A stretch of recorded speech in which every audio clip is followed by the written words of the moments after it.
JB మిత్రులారా, నా పేరు మసూదన్ కాసర్లా, ఉస్మానియా యూనివర్సిటీ.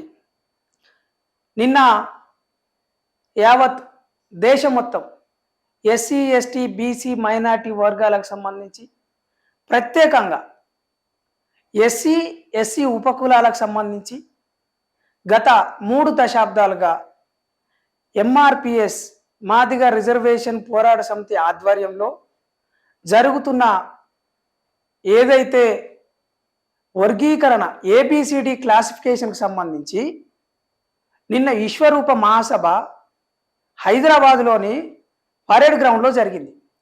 దీనికి ముఖ్య అతిథిగా నరేంద్ర మోడీ గారు వచ్చారు. అంటే ఒకవేళ మనం ఎంఆర్పిఎస్ ప్రస్తావనని చూస్తే మనకు ఫలితాలను ఇచ్చిందా, లేకుంటే ఎక్కడేసిన గొంగడి అట్లే ఉందా? ఎంఆర్పిఎస్ మూమెంట్ వల్ల ఏ వర్గాలు బాగుపడ్డారు? ఇటు రాజకీయ పార్టీలు బాగుపడ్డాయా, లేకుంటే కులాల ఏకీకరణ జరిగిందా, లేకుంటే కులాల మధ్యలో సంఘర్షణ జరిగిందా అన్న విషయాన్ని పరిశీలిస్తే నిన్న జరిగిన విశ్వరూప మహాసభలో మోడీ గారు ఏమని హామీ ఇచ్చారు? మాదిగల యొక్క చిరకాలపు కోరికైన లక్ష్యమైన ఏబిసిడి వర్గీకరణ సాధ్యమయ్యేటట్టు ఏమైనా సంకేతాలు ఇచ్చిందా అన్న విషయాన్ని మనం పరిశీలిస్తే అందులో భాగంగా అసలు ఎంఆర్పిఎస్ మూవ్మెంట్ అనేది ఎందుకు స్టార్ట్ అయింది, అది స్టార్ట్ కావాల్సిన అవసరం ఏముంది, దాన్ని వెనుక జరిగిన చరిత్ర కోణాలను చూస్తే 1994 జూలై 7 నాడు ఈదుమూడి అనే గ్రామం, ఆంధ్రప్రదేశ్లో ఈదుమూడి అనే గ్రామంలో కేవలం 20 మందితోటి మందకృష్ణ మాదిగ గారు స్టార్ట్ చేయడం జరిగింది. ఆనాడు ఉన్న డిమాండ్ ఏంటంటే కేవలం మాదిగ కాకుండా మాదిగ ఉపకులాలు ఉమ్మడి ఆంధ్రప్రదేశ్లో 72 కులాలు ఉంటుండే. ఈ 72 కులాల్లో ఇప్పుడు ఎస్సీ రిజర్వేషన్ పేరుతోటి రాజ్యాంగబద్ధంగా భారత రాజ్యాంగంలో ఏ విధంగా అయితే పేర్కొనబడిందో అదే 15% రిజర్వేషన్ పంచుకోవడంలో అందరికి సమన్యాయం జరగడం లేదు. అన్ని కులాలకి రావాల్సిన విద్య, రాజకీయ, సాంఘిక, సామాజిక, వైద్యపరమైన హక్కులు అందరికి సమానంగా అందడం లేదు అనే ఒక ఉద్దేశంతో మరి ఈ రాజ్యాంగపరమైన ఫలితాలు కావచ్చు, ఆ బెనిఫిట్స్ కావచ్చు, ప్రభుత్వ పథకాల నుండి వచ్చే సబ్సిడీస్ కావచ్చు, ఏ వర్గాల చేతుల్లోకి పోతున్నాయి అనేది ఒక శాస్త్రీయ కోణంలో చూస్తే మేజార్టీగా ఒక మాల సామాజిక వర్గానికో, మాదిగ సామాజిక వర్గానికో, ఉపకులాలకో కొంతమంది లబ్ధి పొందుతూ ఉన్నారు. ఇది కూడా వారి వారి జనాభా దామాష ప్రకారం జరగడం లేదు అని ఒక శాస్త్రీయమైన అవగాహనకు రావడానికి పూర్వం ఉన్న ఏవైతే కమిటీలు ఉన్నాయి. అయితే ఈ దేశంలో ఆదివాసులను కావచ్చు, ఎస్సీ ఎస్టీ బీసీ మైనార్టీలకు సంబంధించి కొన్ని సవరణలు చేయాల్సిన అవసరం ఉన్నది. ఆయా కులాలకి, వర్గాలకి సామాజికంగా న్యాయం చేకూర్చవలసిన అవసరం ఉన్నది అని చెప్పేసి 1965లో లోకూరు కమిటీ అనేది వచ్చింది. లోకూరు కమిటీ ఏం చెప్తున్నది అని అంటే ఇప్పుడు ఆదివాసీ తెగలు కావచ్చు, ఎస్సీ ఎస్టీ బీసీ మైనార్టీ యొక్క సామాజిక వర్గాలు కావచ్చు, అన్ని వర్గాలకి న్యాయం చేసే విధంగా రాజ్యాంగ సవరణ చేయాల్సింది ఉన్నది అని చెప్పేసి లోకూరు కమిటీ ఒక సిఫారసులు చేయడం జరిగింది. ఈ సిఫారసులు 1994లో వచ్చిన ఎంఆర్పిఎస్ ఉద్యమానికి బలాన్ని చేకూర్చినాయి. ఆ విధంగా 1994లో భారీ ఎత్తున మాదిగ రిజర్వేషన్ పోరాట సమితి నిజాం కాలేజీలో, నిజానికి ఒంటి నిండా బట్ట లేని వాళ్ళు, గుడిచె మీద చెత్త లేని వాళ్ళు, వాళ్ళు ఊరికి అవతల గుడిసెలు వేసుకున్న వాళ్ళు, వాళ్ళ బతుకులు చితికిన వాళ్ళు, తినడానికి తిండి లేక, తాగడానికి నీళ్లు లేక, ఈవెన్ ఆ తాగడానికి నీళ్లు పోసేవాళ్ళు కానీ, తినడానికి తిండి పెట్టేవాళ్ళు కానీ అంటరాని వాళ్ళుగా చూడబడి, లేదు వాళ్ళని వెలివేయబడి ఒక దయనీయమైన స్థితిలో ఉన్నారు. అంటే ఈ యొక్క అంటే న్యాయబద్ధంగా ఒక వ్యక్తికి రావాల్సిన స్వేచ్ఛ, సమానత్వం, సోదరభావం ఏవైతే ఉన్నాయో అవి రాజ్యాంగ పరంగా బాబాసాహెబ్ ఇచ్చిన హక్కులని వాళ్ళని అందిపుచ్చుకోవడానికి, అవకాశాలని తీసుకోవడానికి వెనుకబాటులో ఉన్న అంశాన్ని గుర్తించి నా జాతులకి న్యాయం జరగాలి, వీళ్ళు కూడా స్వేచ్ఛాపూరితంగా బతకాలి అన్న ఉద్దేశంలో జరిగిన పోరాటంలో భాగంగా ఆనాడు జొన్న రొట్టెలో ఇంత మామిడికాయ తొక్కేసుకొని అవసరమైతే ఉత్త నీళ్లు తాగి కాళ్ళకి చెప్పులు లేకుండా నిజాం కాలేజీకి వచ్చి మీటింగ్కి అటెండ్ కావడం జరిగింది. అయితే అప్పుడు ఏం జరిగిందన్న విషయాన్ని గమనిస్తే మాదిగ సామాజిక వర్గానికి సంబంధించిన సుమారు 50 నుండి 55 లక్షల మంది ఏకీకరణ జరిగి ఆ ఉపకులాలు, ఉమ్మడి ఆంధ్రప్రదేశ్లో ఉండే ఉపకులాలైన ఆ 72 ఉపకులాలు, మాదిగ మాలతో పాటు బైండ్ల, రెల్లి, అరుంధతీయ, ఇట్లా మిగతా అన్ని కులాలకు సంబంధించిన వ్యక్తులు, ప్రతి పేద వ్యక్తి కూడా, ప్రతి ఒక్క వ్యక్తిని గుండెని తట్టి లేపిన ఉద్యమం దండోర ఉద్యమం. ఈ దండోర ఉద్యమం రాజకీయపరమైన హక్కులు, మానవ హక్కులని సాధించడంలో ముమ్మాడికి సక్సెస్ అయింది. కానీ ఏం జరిగింది అన్న విషయాన్ని గమనిస్తే 98-90 టైంలో ఇదే ఎంఆర్పిఎస్ మూమెంట్ మీద అప్పుడున్న చంద్రబాబు గవర్నమెంటు ఈ 98-99 కంటే ముందు వర్గీకరణ అంశం మీద వాదోపవాదాలు, చర్చలు జరిగి వర్గీకరణ చేస్తా ఉన్నాం అని చెప్పేసి ప్రకటించి సుమారు 4 నుండి 5 సంవత్సరాలు వర్గీకరణ జరిగి అమల్లో ఉన్నది.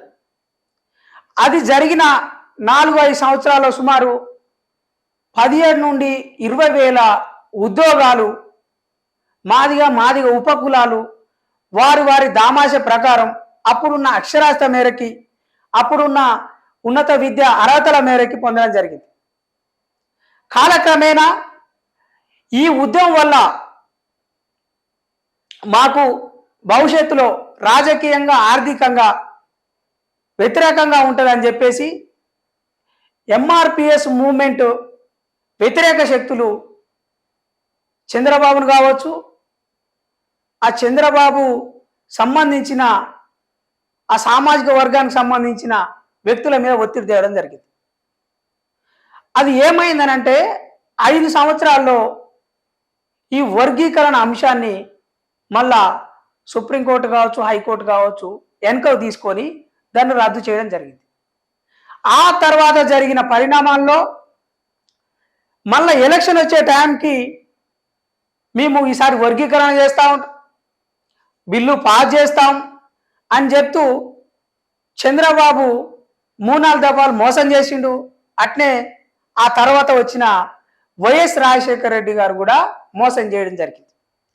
అట్లా వైఎస్ రాజశేఖర రెడ్డి 2009 సెప్టెంబర్ 2 నాడు నల్లమల్ల అడవుల్లో పావురాల గుట్టలో హెలికాప్టర్ ప్రమాదంలో అప్పుడు మిస్ అయి 4వ తారీఖు నాడు అధికారికంగా ప్రకటన చేయబడింది. ఏమని? పావురాల గుట్టలో హెలికాప్టరు వాతావరణ పరిస్థితుల మేరకి ఆ ప్రమాదం జరిగి ఆ ప్రమాదంలో అప్పుడున్న ఉమ్మడి ఆంధ్రప్రదేశ్ ముఖ్యమంత్రి వైఎస్ఆర్ చనిపోయిండు అని చెప్పేసి ఆ తర్వాత వర్గీకరణ అంశాన్ని వైఎస్ రాజశేఖర రెడ్డి చేస్తా అన్న అంశాన్ని అక్కడ నీరు గార్చి అది అక్కడే జరిగింది. అక్కడ ఆగిపోవడంతో పాటు ఇదే అంశాన్ని మందకృష్ణ గారు అప్పటి నుండి కూడా ఆపకుండా, ఆగిపోకుండా, అలసిపోకుండా, వెనుకడుగు వేయకుండా ఉద్యమాన్ని నడిపిస్తూనే ఈ యొక్క నాయకులని వాళ్ళ యొక్క కుట్రలని పసిగడుతూ అంతిమ లక్ష్యం వర్గీకరణ చేయాలి, ఎస్సీ ఉపకులాలకి పక్క న్యాయం జరగాలి, ఏబిసిడి వర్గీకరణ జరిగితే మాత్రమే ఈ వర్గాలకి న్యాయం జరుగుద్ది అన్న విషయాన్ని బలంగా నమ్మి ఇదే రాజశేఖర రెడ్డి కొడుకు జగన్ గారు అధికారంలోకి వచ్చినప్పుడు కూడా ఇదే అంశాన్ని ముందు పెట్టడం జరిగింది. తెలంగాణ ఉద్యమంలో మలిదేశ తెలంగాణ పోరాటం 2009లో మొదలయ్యి అంటే సుమారు 1996లో అప్పటికి మూమెంట్ 94లో ఎంఆర్పిఎస్ మూమెంట్ స్టార్ట్ అయినప్పటికీ 96లో అప్పటికి సామాజిక తెలంగాణ ఉద్దేశంతో లక్ష్యంతో మారోజు వీరన్న కావచ్చు, చెరుకు సుధాకర్ కావచ్చు, వి ప్రకాష్ కావచ్చు, మన సాయిబాబా కావచ్చు, కంచయ్యలయ్య, హరగోపాలు వీళ్ళ ఆధ్వర్యంలో నడుస్తున్న ఈ సామాజిక తెలంగాణ ఉద్యమంలో కూడా ఎంఆర్పిఎస్ పోరాటం పేర్లల్గా జరిగింది. అయితే ఈ జరుగుతున్న క్రమంలో ఏదైతే అక్కడ వర్గీకరణ అంశాన్ని ఆపేసినప్పటికి కూడా నిరాటకంగా 1994 నుండి నేటి 2003 వరకు నిరాటకంగా జరుగుతూనే ఉంది. అయితే స్టార్టింగ్లో ఎంతైతే ఆదరణ ఉందో ఎంఆర్పిఎస్ ఉద్యమానికి అదే మాదిగ ఉపకులాలకు సంబంధించి ఎంతైతే ఆదరణ ఉందో ఆ ఆదరణ కాలక్రమేణా తగ్గుతూ రావడానికి కారణం ఏంటంటే పక్క రాజకీయ నాయకులు చేసిన కుట్ర కోణం ఏంటంటే ప్రతి సంవత్సరం 5 సంవత్సరాలకు ఒకసారి ఎన్నికలు వచ్చినప్పుడు వర్గీకరణ చేస్తామని చెప్పి హామీలు ఇవ్వడం, తాత్కాలికంగా వర్గీకరణ బిల్లు అసెంబ్లీలో పెట్టడం, దాని తర్వాతకి ఊసెత్తకపోవడం. ఇదే వర్గీకరణ అంశం మీద 1965లో లోకూరు కమిటీ వస్తే ఉమ్మడి ఆంధ్రప్రదేశ్లో రామచంద్రన్ కమిటీ కూడా 98-99 టైంలో కూడా ఇదే అంశాన్ని లేవనెత్తింది. ఈ పోరాటాన్ని చాలాసార్లు హామీ ఇచ్చిన చంద్రబాబు నాయుడు 2004లో ఉషా మేరా కమిటీ వేయడం జరిగింది. ఉషా మేరా కమిటీ ఏం చెప్తున్నది అని అంటే ఈ యొక్క వర్గీకరణ అంశాన్ని ఏబిసిడి క్లాసిఫికేషన్ని చేయొచ్చు అన్న విషయాన్ని రాజ్యాంగబద్ధంగా 341 ఆర్టికల్ ప్రకారం 341 ఆర్టికల్ ప్రకారం భారతదేశ రాష్ట్రపతి అధికారికంగా చేసే వెసులుబాటు ఉన్నది, చేసుకోవచ్చు అన్న విషయాన్ని తమ సిఫారసుల ద్వారా ఇచ్చేసింది. ఆ తర్వాత అధికారంలోకి వచ్చిన కాంగ్రెస్ ప్రభుత్వం కావచ్చు, మిగతా రాష్ట్రాల్లో వచ్చే ఉమ్మడి ఆంధ్రప్రదేశ్లో ఉన్న కాంగ్రెస్ ప్రభుత్వం కావచ్చు, తర్వాతకి వైఎస్ఆర్ అంటే ఆ జగన్ ప్రభుత్వం కావచ్చు, ఇక్కడ మన తెలంగాణలో వచ్చిన టిఆర్ఎస్ ప్రభుత్వం కావచ్చు, నేడు బిఆర్ఎస్ ప్రభుత్వం. అదే ఖమ్మం మీటింగ్లో జరిగిన మన ఇప్పుడు కేసీఆర్ నిరాహార దీక్ష చేస్తే అంటే ఆయన హంగర్ స్ట్రైక్ చేస్తే 2009 నవంబర్ 29 నాడు ప్రత్యేక తెలంగాణ ఉద్యమంలో ఆ ఉద్యమానికి కేసీఆర్ నిరాహార దీక్షకి మాది ఉపకులాలు భారీ ఎత్తున మద్దతిస్తూ ఒకవేళ రాష్ట్రం వస్తే వర్గీకరణ అంశం చేయాలి, సామాజిక తెలంగాణలో భాగంగా అట్టడుగు వర్గాలైన మాలలు, మాదిగలు, ఉపకులాలకి ముఖ్యమంత్రి పదవి ఇవ్వాలన్న వాదనను కూడా ముందర పెట్టడం జరిగింది. ఆనాడు కేసీఆర్కి నిమ్మరసం ఇచ్చి దాన్ని విరమించిన విజువల్ కావచ్చు, అధికారికంగా పత్రికలో వచ్చిన స్టేట్మెంట్లు కావచ్చు చూడొచ్చు. ఎందుకు అని అంటే తెలంగాణ అంశాన్ని మేము చాలా సున్నితమైన అంశం, ప్రత్యేక తెలంగాణ ప్రకటిస్తాం అని కేంద్రంలో ఉండే కాంగ్రెస్ ప్రభుత్వం హామీ ఇవ్వడంతో ఆ నిమ్మరసం ఇచ్చి ఆ యొక్క దీక్షని విరమించిన ఆ విజువల్లో, ఆ ఫోటోలో మందకృష్ణ మాదిగ గారు ప్రత్యేకంగా కనబడతారు. అయితే తమ యొక్క హక్కులని, తమకు రావాల్సిన న్యాయబద్ధంగా సామాజికంగా రావాల్సిన అవకాశాలని పొందే దగ్గర, రాజ్యాధికారం సాధించే దగ్గర కూడా మాదిగ రిజర్వేషన్ పోరాట సమితి ఉంది. అదేవిధంగా వికలాంగుల తరపున పోరాడి వికలాంగులకి పెన్షన్, జీవన భృతి పెంచే దగ్గర కూడా ఇదే ఎంఆర్పిఎస్ పోరాటం ఉన్నది. అదేవిధంగా మహిళల మీద దాడులు జరుగుతున్నప్పుడు వాళ్ళని రేపులు చేసి మర్డర్లు చేస్తున్నప్పుడు కూడా వాళ్ళ పక్షాన నిలబడి మొన్న రీసెంట్లీగా అంటే గత 3-4 సంవత్సరాల క్రితం ఈ కరోనా కంటే ముందు దిశ చట్టం రావడం, ప్రియాంక రెడ్డి మీద జరిగిన ఏదైతే పాశవిక దాడిలో తాను చనిపోతే కూడా స్త్రీల పట్ల, మహిళల పట్ల పోరాటం జరిగింది. కేవలం అగ్రకులాలకే న్యాయం జరుగుతూ ఉన్నది, వాళ్ళకు మాత్రమే చట్టం పనిచేస్తూ ఉన్నది. అదే టేక్లక్ష విషయంలో, మానస విషయంలో మిగతా ఎస్సీ ఎస్టీ బీసీ మైనార్టీ కులాల పిల్లలకి, ఆడపిల్లలకి ఎందుకు న్యాయం జరగటం లేదు అని కూడా ప్రశ్నించే దగ్గర కూడా కృష్ణమాదిగ ఉన్నాడు. కేవలం ఎంఆర్పిఎస్ పోరాటం అనేది వర్గీకరణ అంశం మాత్రమే కాకుండా వికలాంగుల పక్షాన పౌర హక్కులని కూలి చేసే దగ్గర కూడా, అదే నక్సలైట్లని అకారణంగా ఎన్కౌంటర్ చేస్తున్నప్పుడు కూడా వాళ్ళ పక్కన మానవ హక్కుల కోసం, పౌర హక్కుల కోసం ఫైట్ చేయడం జరిగింది. అదే తిరిగి మావోయిస్టుల పేరుతో, నక్సలైట్ల పేరుతో తిరిగి పోలీసులను చంపుతున్నప్పుడు కూడా నీకు మానవ హక్కులు కావాలన్నప్పుడు మరి చంపే హక్కు మావోయిస్టులకి, కమ్యూనిస్టులకు కూడా ఉండదు అన్న విషయాన్ని కూడా గుర్తు చేసిండు కృష్ణమాదిగ. అంటే మానవ హక్కుల పోరాటం దగ్గర, ఎస్సీ ఎస్టీ బీసీ మైనార్టీలకు సంబంధించిన హక్కుల దగ్గర, ఈ యొక్క విద్యార్థులకు సంబంధించిన ఉపకరణాలు, వాళ్ళకు సంబంధించిన సబ్సిడీకి సంబంధించిన ఫీజు రింబర్స్మెంట్కి సంబంధించిన విద్యా ఉద్యోగ అవకాశాల దగ్గర కూడా ఫైట్ చేయడం జరిగింది. ఇదంతా విషయం ఎందుకు చెప్తా ఉన్నాను అంటే ఎంఆర్పిఎస్ పోరాటం వల్ల ఏ వర్గాలకి లాభం జరిగింది, ఏ వర్గాలు నష్టపోయిర్రు అని పరిశీలిస్తే ఈ పరిశీలన మొత్తం నా వ్యక్తిగత అభిప్రాయంగా చెప్తా ఉన్నా. ఈ జరిగిన ఈ 30 సంవత్సరాల పోరాట ఫలితాలు, ఆ ప్రస్థానాన్ని గమనిస్తే మందాకృష్ణ మాదిగ ఆధ్వర్యంలో జరిగిన ఎంఆర్పిఎస్ పోరాట ఫలితం, ఆ ఫలాలు ఎంతవరకు దక్కినాయి? నిన్న జరిగిన విశ్వరూప మహాసభ అంతిమంగా మాదిగలకి కావాల్సిన, రావాల్సిన హక్కుల్ని, వర్గీకరణ అంశాన్ని పూర్తి చేస్తుందా, చిరకాల కాంక్ష తీరనుందా అన్న విషయాన్ని నేను ఒక ఆర్టికల్ రాయడం జరిగింది. 2 రోజుల క్రితం రాస్తే సామాజిక తెలంగాణ పత్రికలో పొదిల్ల వెంకటేశన్న దాన్ని ప్రింట్ చేయడం జరిగింది.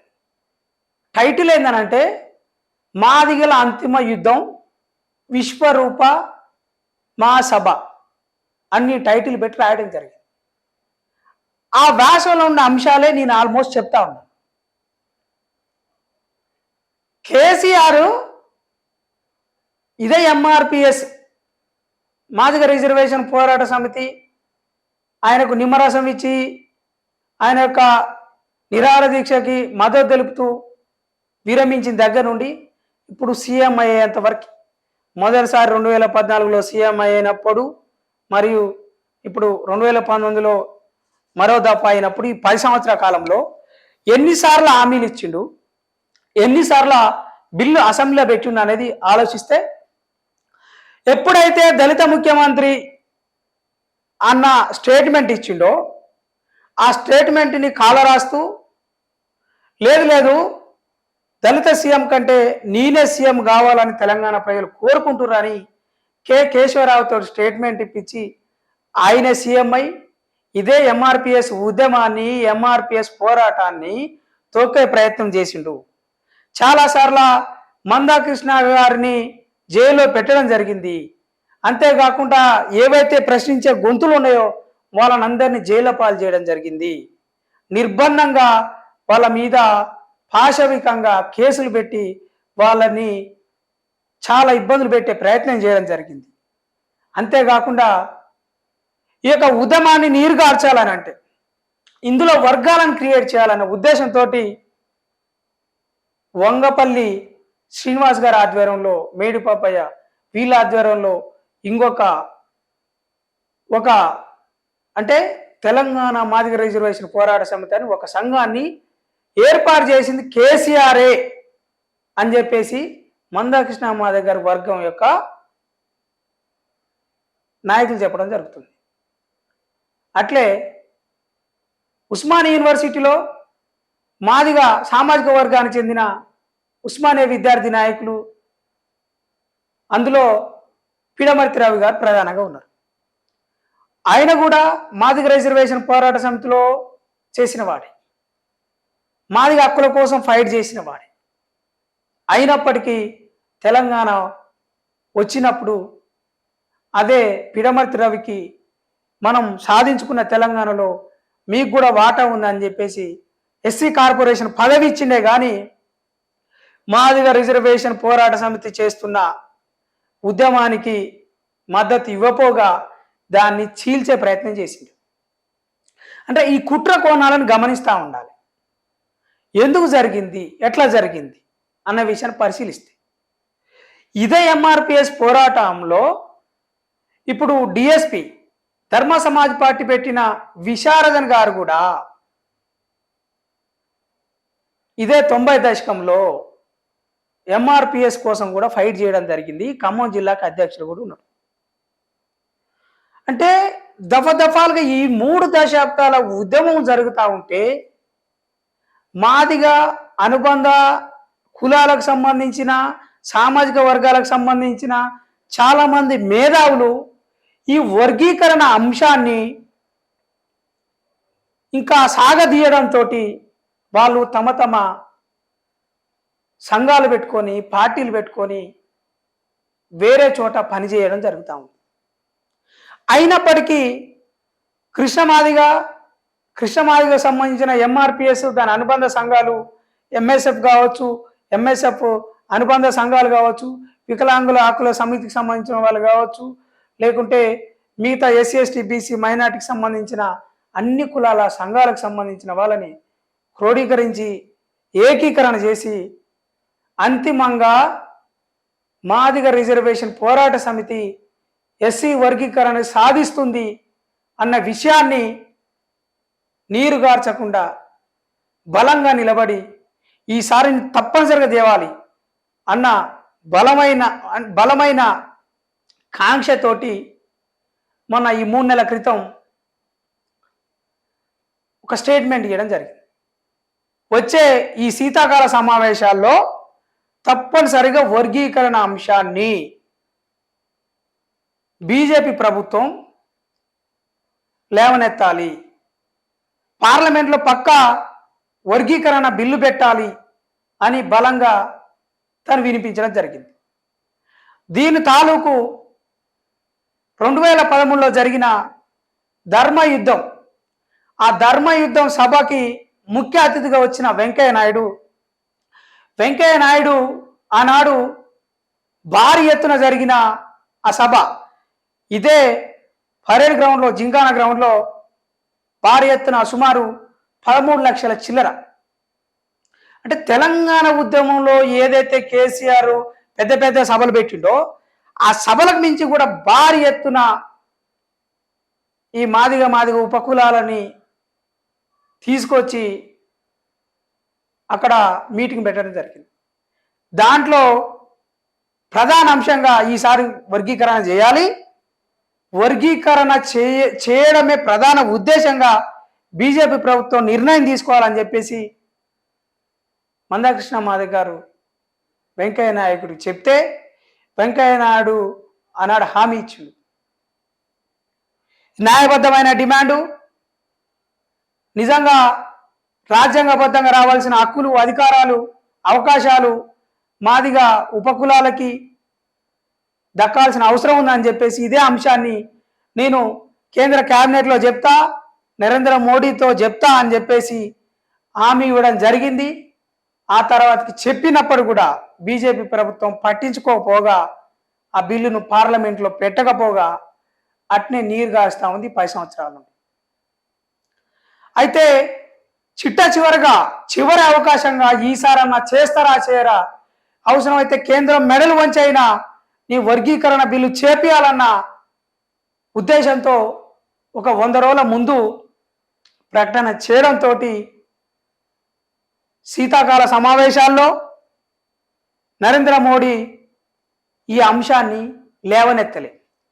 కావాలని పనిగట్టుకొనే ఏబిసిడి వర్గీకరణ అంశాన్ని లేవనెత్తకుండా ఇప్పుడు వచ్చే ఈ 2023-24 ఎలక్షన్లో వస్తే ఈ తెలంగాణలో ఉమ్మడి ఆంధ్రప్రదేశ్లో రాజకీయంగా లబ్ధి పొందొచ్చు అనే కుట్ర కోణంలో భాగమై ఉండొచ్చు. కాబట్టి శీతాకాల సమావేశాల్లో ఎంఆర్పిఎస్ చేస్తున్న ఈ యొక్క ఉద్యమాన్ని, ఈ రిజర్వేషన్ల పోరాటాన్ని ఊసెత్తకుండా తీర ఎలక్షన్స్ ముందర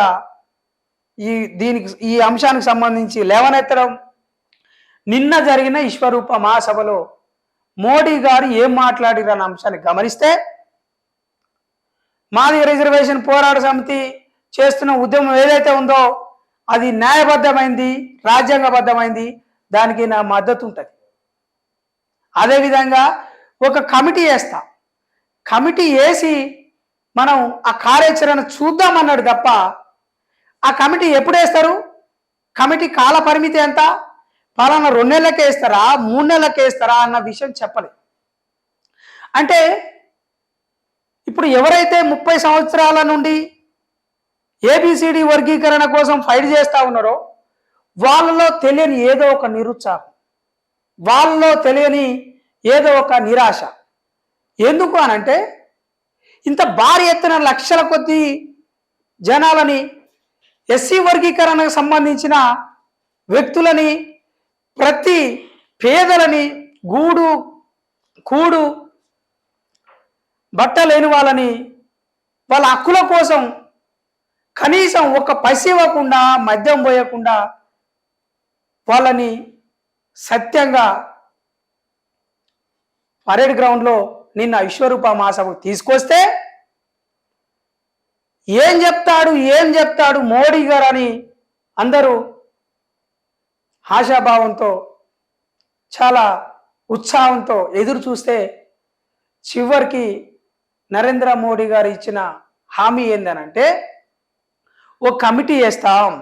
అంత భారీ ఎత్తున సభ జరుగుతున్నప్పుడు 30 సంవత్సరాల నుండి లక్షల మంది ఇదే వర్గీకరణ అంశం మీద ఒక మహత్తరమైన పోరాటం, యుద్ధం చేస్తున్నప్పుడు వాళ్ళ యొక్క హక్కులని, ఆత్మగౌరవాన్ని ఒక ప్రధాన అంశంగా, ఒక ఎజెండాగా చూడవలసిన అవసరం ఉండేది పోయి దీని ఒక రాజకీయ అంశంగా చూసే కుట్ర కోణం ఉన్నది అన్న విషయాన్ని సామాజిక విశ్లేషకులు, మేధావులు, సామాజిక శాస్త్రవేత్తలు, ప్రొఫెసర్లు అనుకుంటా ఉన్నారు. మరి నిజానికి బీజేపీ ప్రభుత్వం వర్గీకరణ అంశాన్ని చేయడానికి ఏమన్నా ఇబ్బందా, ఒకవేళ చేస్తే ఏమన్నా ఆటంకాలు ఏర్పడతాయా అన్న విషయాన్ని పరిశీలిస్తే అంత జటిలమైన అంశం, జమ్మూ కాశ్మీర్ సమస్య చాలా జటిలమైన అంశం. అలాంటి జటిలమైన, సున్నితమైన, నిత్యం ఉగ్రవాదులతోటి నిత్యం దేశ రక్షణ చిన్నాభిన్నం చేసే సమస్య అయిన జమ్మూ కాశ్మీర్ సమస్యని పరిష్కారం చేసినప్పుడు మరి ఏబిసిడి వర్గీకరణ ఎందుకు చేయలేరు? అదేవిధంగా రూపాయికి సంబంధించిన, ఇదే దేశ ఆర్థిక వ్యవస్థకు సంబంధించిన, రూపాయి మార్పిడికి నోట్ల రద్దుకు సంబంధించిన అంశాన్ని కూడా బీజేపీ ప్రభుత్వం చేసినప్పుడు, దేశంలో ఉండే ప్రజల్ని ఎన్ని ఇబ్బందులకు గురి చేసైనా ఈ యొక్క నోట్ల రద్దు చేసినప్పుడు ఏబిసిడి వర్గీకరణ ఎందుకు సాధ్యం కాదు? అదేవిధంగా న్యాయబద్ధంగా రాజ్యాంగబద్ధమైన మహిళా రిజర్వేషన్ బిల్లు పెట్టినప్పుడు అదే ఏబిసిడి వర్గీకరణ అంశం ఎందుకు న్యాయబద్ధమైంది కాదు, ఎందుకు రాజ్యాంగబద్ధమైంది కాదు అని ఆలోచించవలసిన అవసరం కూడా ఉంది. దీని వెనుక కుట్ర కోణాన్ని ఏమని పరిశీలించాలి? నిజానికి వర్గీకరణ అంశం ఈ 3 దశాబ్దాలుగా నిరాటకంగా కొనసాగుతూ ఉంది. దాన్ని మహత్తరమైన యుద్ధంగా కొనసాగిస్తూనే వీళ్ళకి హక్కులు అందించవలసిన అవసరం ఉన్నది, దాన్ని గుర్తించవలసిన అవసరం ఉన్నదని అంటే కంటి తుడుపు చర్యగా మాట్లాడుతూనే ఓ కమిటీ వేస్తాం, దాని తాలూకు రాజ్యాంగబద్ధమైన సామాజిక పరమైనది న్యాయబద్ధమైన అంశం దానికి మద్దతు ఉంటుంది అని చెప్తున్నారు. కానీ 3 నెలల వరకు చేస్తాం, 6 నెలల్లో చేస్తాం, వచ్చే ఇప్పుడు ఎంపీ ఎలక్షన్ సంబంధించిన ఆ లోపు చేస్తామని నిన్న నరేంద్ర మోడీ గారు చెప్పలేదు. అదే కిషన్ రెడ్డి గారు, బండి సంజయ్ గారికి ఈ అంశం తెలియదా? వీళ్ళ కన్సర్న్ లేకుండా నరేంద్ర మోడీ గారు మాట్లాడిర్రా? ఎంత ప్రాణాలు తెగించైనా పోరాడినప్పుడు భారతక్క లాంటి వాళ్ళు చాలామంది అసలు బాసారు, సురేందర్ మాదిగ లాంటి వాళ్ళు చాలామంది ప్రాణాలు అర్పించారు. అంటే ప్రతి ఉద్యమము ఒక పోరాటం అనేది ఒక 10 సంవత్సరాలు 20 సంవత్సరాలు నిరాటకంగా ధారాళంగా కొనసాగడం చాలా కష్టం. అదే ఉద్యమంలో చేసే అనుచరులు కావచ్చు, ఆ ఉద్యమంలో ఉండే పోరాటంలో ఉండే ప్రజలు కావచ్చు, చివరికి విసిగిపోయి ఆ ఉద్యమాన్ని చేతులెత్తేసే ప్రమాదం కూడా ఉంటుంది. అయినప్పటికీ పోరాడుతున్నారు అని అంటే అది న్యాయబద్ధమైన డిమాండు, వాళ్ళ హక్కులకు వాళ్ళకు రావాల్సిన అవకాశాలకు సంబంధించి రాజ్యాంగబద్ధంగా న్యాయబద్ధంగా రావాలన్న విషయాన్ని బలంగా అంటున్నారు కాబట్టి అది చేస్తూ ఉన్నారు.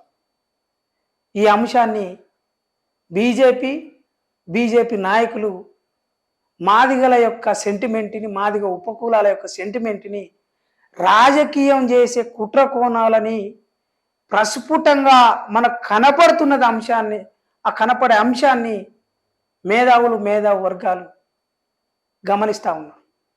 అదే మండల్ కమిషను బీసీ వర్గీకరణ వెనుకబడిన తరగతులకి ఆ క్లాసిఫికేషన్ ఇచ్చిందో ఎట్లయితే ఏబిసిడి వర్గీకరణ ఇప్పుడు బీసీ వర్గాల్లో ఎట్లయితే చేసిందో అట్లనే ఎస్సీ కులాలకు చేయండి.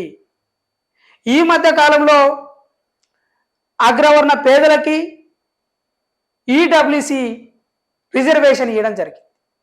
సుమారు 2-3% ఉన్న జనాభాకి 10% రిజర్వేషన్ ఇవ్వడం జరిగింది.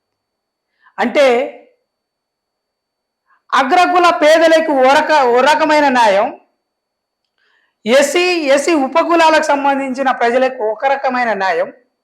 దీన్ని బీజేపీ ప్రభుత్వం ఎలా సమర్థించుకుంటుంది? ఇప్పుడు మాదిగ ఉపకులాలు చేసిన పోరాటాన్ని రాజకీయ లబ్ధి కోసం ఉపయోగించుకోవడాన్ని మిగతా కులాలు కావచ్చు, మిగతా కుల నాయకులు కావచ్చు, ఈ ఎంఆర్పిఎస్ పోరాట వ్యతిరేక శక్తులు కావచ్చు, దీన్ని ఏ విధంగా చూడాలి?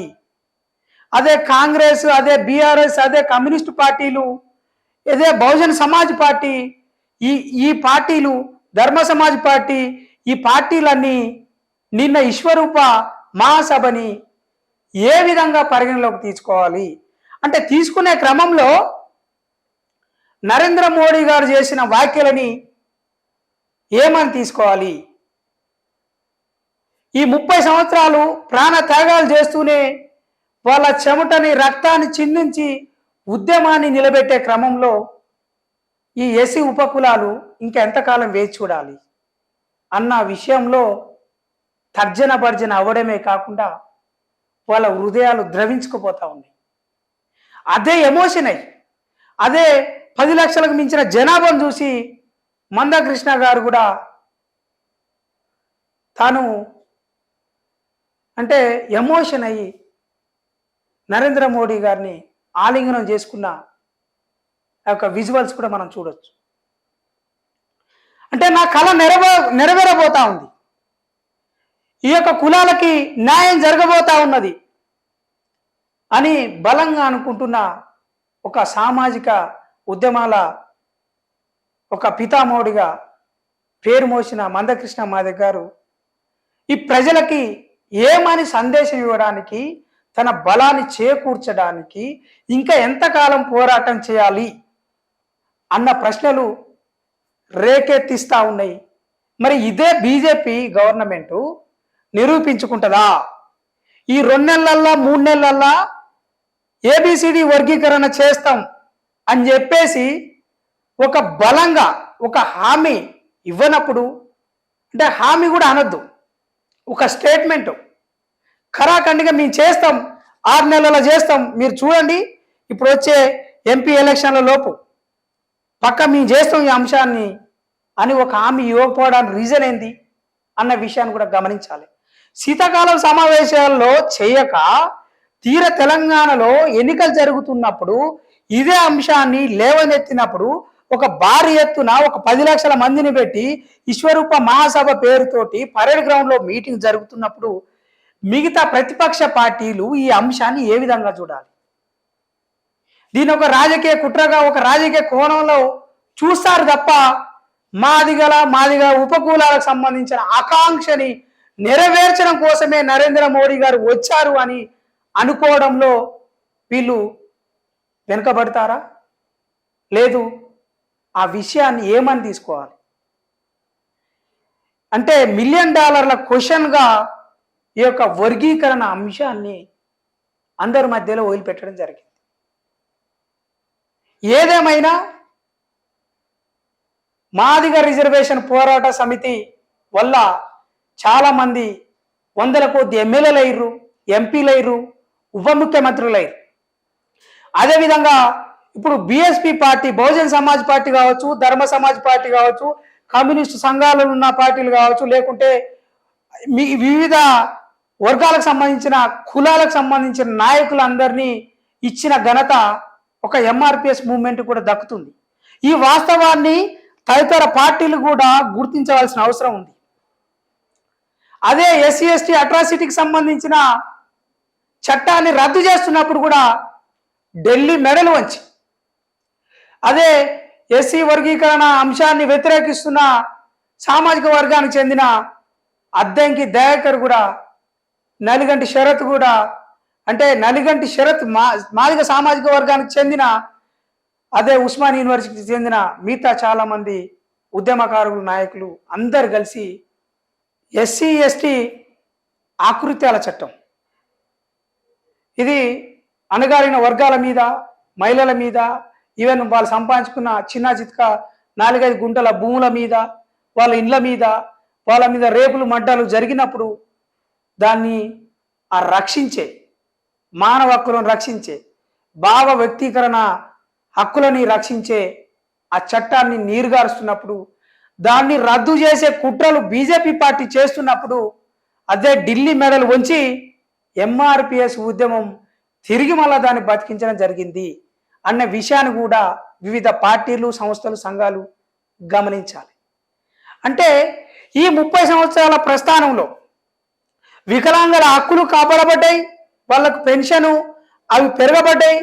అదేవిధంగా 108తో వస్తున్న అదే ఆరోగ్యశ్రీ ఏదైతే ఉందో వైఎస్ఆర్ తీసుకొచ్చింది, రాజశేఖర్ రెడ్డి తీసుకొచ్చింది. అంతేకాకుండా ఇప్పుడు ఉపకులాలకు సంబంధించిన అన్ని రకాల హక్కులను కాపాడడంలో, వాళ్ళకి రాజకీయంగా, విద్యాపరంగా, ఆరోగ్యపరంగా హక్కులను సాధించడంలో వర్గీకరణ ఉద్యమం, ఎంఆర్పిఎస్ పోరాటం అనేది ఉన్నదన్న విషయం గమనించవలసిన అవసరం ఉన్నదని చెప్పేసి చరిత్రకారులు చెప్తారు. ఎందుకు అనంటే న్యాయబద్ధమైన డిమాండే కాకుండా ఈ మానవ హక్కుల్ని, ఈ రాజ్యాంగబద్ధమైన హక్కుల్ని ఏ ఉల్లనబుల్ సెక్షన్స్ అయితే ఉన్నాయో, అణగారిన వర్గాలకు ఉన్నాయో వాళ్ళకు అందించే దగ్గర ఉన్నది. కానీ అంతిమంగా వర్గీకరణ చేయాల్సిన అవసరం బీజేపీ గవర్నమెంట్కు ఉండే, తప్పనిసరిగా చేయాల్సిన అవసరం ఉండే. పార్లమెంట్లో బిల్లు పెట్టి దాన్ని చట్టం చేయాల్సిన అవసరం ఆవశ్యకత ఉన్నది అని చెప్పేసి మాదిగ ఉపకులాలకు సంబంధించిన మేధావులు, ఈ యొక్క సామాజికంగా ఎస్సీ ఎస్టీ బీసీ మైనార్టీ వర్గాలకు సంబంధించిన హక్కును రక్షించే మేధావులు, పోరాట యోధులు, ఆలోచన పరులు, సామాజిక శాస్త్రవేత్తలు తప్పనిసరిగా వర్గీకరణ అంశాన్ని చేయాల్సింది బీజేపీ ప్రభుత్వానికి గురుతర బాధ్యత ఉన్నది. కానీ దాన్ని రాజకీయ కుట్ర కోణం చేయడం మాత్రం దాని ఒక నేరంగా, దాని ఒక రాజకీయ కుట్ర కోణంలో చూసే విధంగా ఉన్నది. కానీ ఈ యొక్క మందాకృష్ణ మాదిగ గారు చేస్తున్న పోరాట ఫలితం వల్ల చాలా మంది తమ హక్కులని, తమ అధికారాలను పొందడంలో లబ్ధి పొందినారు. ఈ విషయాన్ని కూడా గుర్తించాలి. చిట్ట చివరిగా బీజేపీ ప్రభుత్వం ఇప్పుడు పార్లమెంట్లో బిల్లు పెడతదా పెట్టదా, ఈ 2-3 నెలల్లో, వచ్చే 6 నెలల్లో చట్టం చేస్తుందా చేయదా, తమ చిత్తశుద్ధిని నిరూపించుకుంటుందా లేదా, జమ్మూ కాశ్మీర్ సమస్య లాంటిది పరిష్కారం చేసినప్పుడు ఏబిసిడి వర్గీకరణ చిన్న అంశము చేయడానికి వెనుకబడేయడానికి ప్రత్యేకంగా ఈ రాజకీయ కుట్ర కోణాన్ని ఛేదించి తిరిగి చట్టం చేయగలుగుతుందా లేదా అన్న విషయాన్ని వేసి చూడాలి. ఇదే వర్గీకరణ అంశం మీద ఇప్పుడు బీజేపీ స్టాండ్, విశ్వరూప మహాసభలో మోడీ ఇచ్చిన హామీలు, ఎస్సీ వర్గీకరణ మీద చట్టం పార్లమెంట్లో చేస్తాం అని చెప్పకుండా ఒకవేళ దాన్ని నీరుగార్చి చట్టం చేయకుండా దాన్ని ఆలస్యం చేస్తే ధర్మయుద్ధంలో వెంకయ్య నాయుడు గారి కాళ్ళు మొక్కడమే కాకుండా ఆయన ఆశీర్వాదం తీసుకునే అంశం ఏదైతే ఉందో, నిన్న విశ్వరూప మహాసభలో యావత్ ఎస్సీ కులాలతోటి అభివాదం చేయించినప్పుడు అదే కృష్ణమాదిగ గారు పొరపాటున మీరు గనక చట్టం చేయకపోతే, ఇదే నరేంద్ర మోడీ గారు లేకుంటే వెంకయ్య నాయుడు గారు బీజేపీ పార్టీ నాయకులు కృష్ణమాదిగ కాళ్ళు ఎస్సీ ఉపకులాల కాళ్ళు మొక్కవలసి వస్తుంది. లేదు అనంటే అదే కాళ్ళు మొక్కిన చేతులతోటి జుట్టు పట్టుకోవాల్సిన, గల్ల పట్టుకోవాల్సిన అవసరం కూడా వస్తుంది. వచ్చే పార్లమెంటు ఎన్నికల్లో తప్పనిసరిగా ఈ అంశాన్ని గుర్తుపెట్టుకొని కూడా ఢిల్లీ మెడలు వంచే ప్రయత్నం కూడా కృష్ణమాదిగ కూడా చేస్తారన్న విషయాన్ని కూడా గుర్తుంచుకోవాల్సిన బాధ్యత, ఆ భయం కూడా బీజేపీ శ్రేణులకు ఉంటాయన్న విషయాన్ని గుర్తు చేస్తా ఉన్నాం. ఈ 30 సంవత్సరాల జరిగిన ఈ ప్రస్థానంలో అంతిమ గడియ ఇప్పుడు ఏబిసిడి వర్గీకరణ జరుగుతుందా లేదా అన్న విషయం ఇంకా $1 మిలియన్ క్వశ్చన్గానే మిలిగిందన్న విషయాన్ని గుర్తుంచుకోవాలి. Thank you.